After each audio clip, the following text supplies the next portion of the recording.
أعوذ بالله من الشيطان الرجيم. بسم الله الرحمن الرحيم. الرحمن علم القرآن خلق الإنسان علمه البيان.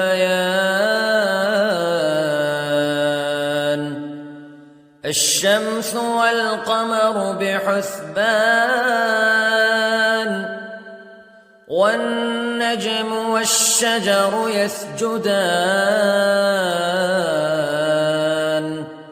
والسماء رفعها ووضع الميزان ألا تطغوا في الميزان وأقيموا الوزن بالقسط ولا تخسروا الميزان. والأرض وضعها للأنام فيها فاكهة والنخل ذات الأكمام والحب ذو العصف والريحان فبأي آلاء ربكما تكذبان. خلق الإنسان من صلصال كالفخار وخلق الجان من مارج من نار فبأي آلاء ربكما تكذبان. رب المشرقين ورب المغربين فبأي آلاء ربكما تكذبان. مرج البحرين يلتقيان بينهما برزخ لا يبغيان فبأي آلاء ربكما تكذبان. يخرج منهما اللؤلؤ والمرجان فبأي آلاء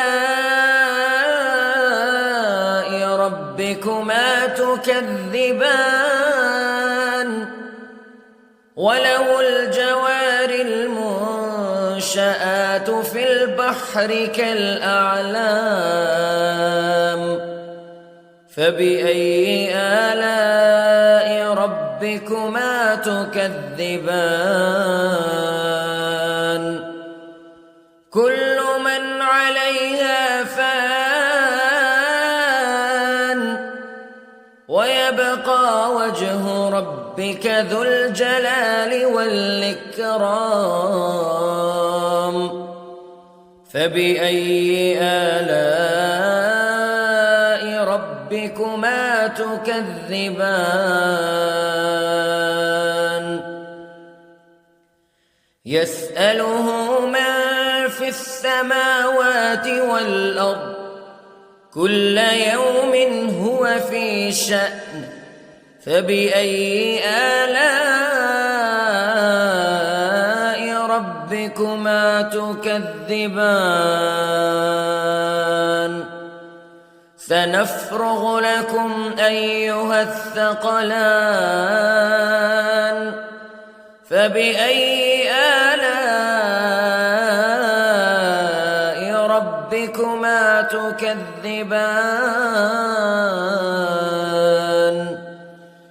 يا معشر الجن والإنس استطعتم أن تنفذوا من أقطار السماوات والأرض فانفذوا لا تنفذون إلا بسلطان فبأي آلاء ربكما تكذبان يرسل عليكما شواظ من نار ونحاس فلا تنتصران فبأي آلاء ربكما تكذبان فإذا انشقت السماء فكانت وردة كالدهان فبأي آلاء ربكما تكذبان فيومئذ لا يسأل عن ذنبه إنس ولا جان فبأي آلاء ربكما تكذبان يعرف المجرمون بسيماهم فيؤخذ بالنواصي والأقدام فبأي آلاء ربكما تكذبان هذه جهنم التي يكذب بها المجرمون يطوفون بينها وبين حميم آن فبأي آلاء ربكما تكذبان ولمن خاف مقام ربه جنتان فبأي آلاء ربكما تكذبان ذواتا أفنان فبأي آلاء ربكما تكذبان فيهما عينان تجريان فبأي آلاء ربكما تكذبان فيهما من كل فاكهة زوجان فبأي آلاء ربكما تكذبان متكئين على فرش بطائنها من استبرق وجنى الجنتين دان فبأي آلاء ربكما تكذبان فيهن قاصرات الطرف لم يطمثهن إنس قبلهم ولا جان فبأي آلاء ربكما تكذبان كأنهن الياقوت والمرجان فبأي آلاء ربكما تكذبان هل جزاء الإحسان إلا الإحسان فبأي آلاء ربكما تكذبان ومن دونهما جنتان فبأي آلاء ربكما تكذبان مدهامتان فبأي آلاء ربكما تكذبان فيهما عينان نضاختان فبأي آلاء ربكما تكذبان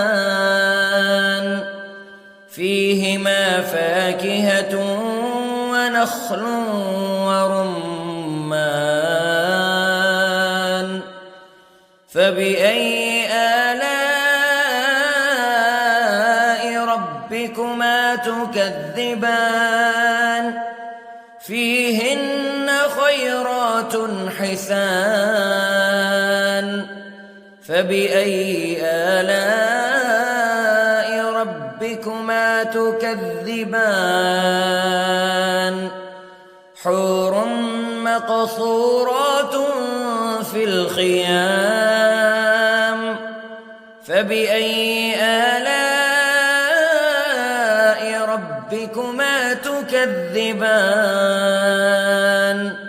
لم يطمثهن إنس قبلهم ولا جان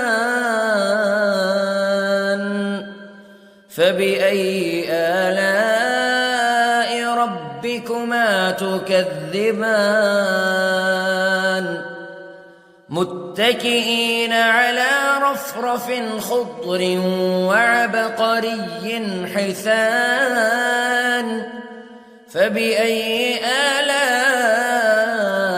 ربكما تكذبان تبارك اسم ربك ذي الجلال والإكرام